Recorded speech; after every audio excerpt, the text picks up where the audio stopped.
ये कहानी रामू नाम के एक छोटे से गांव के किसान की है। रामू का परिवार पीढ़ियों से खेती करता आ रहा था। उसके पास थोड़ी जमीन थी और उसी पर वह अपनी जीविका चलाता था। उसके पास खेती के लिए न तो आधुनिक उपकरण थे, न ही बेहतर बीज, लेकिन उसने कभी हार नहीं मानी। रामू का दिन सूर्योदय से पहले शुरू हो जाता। वह खेतों में काम करने के लिए जल्दी उठता और अपनी पत्नी और बच्चों के साथ खेतों में काम करता।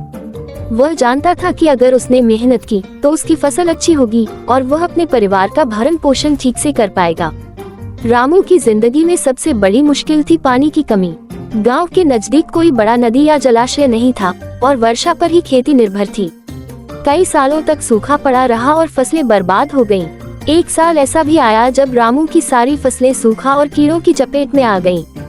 ये रामू के लिए एक बड़ी मुश्किल थी, लेकिन उसने हार मानने के बजाय नए तरीकों से खेती करने का सोचा।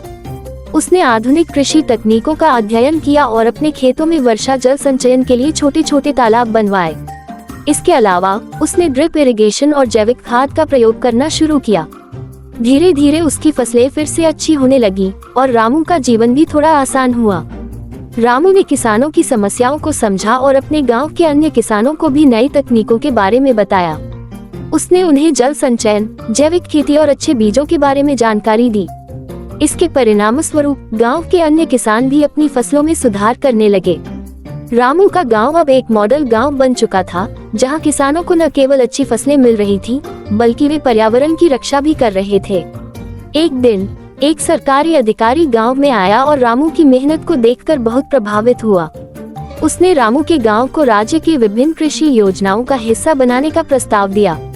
इससे गांव में किसानों के लिए नए अवसर पैदा हुए और रामू की मेहनत का फल उसे मिला।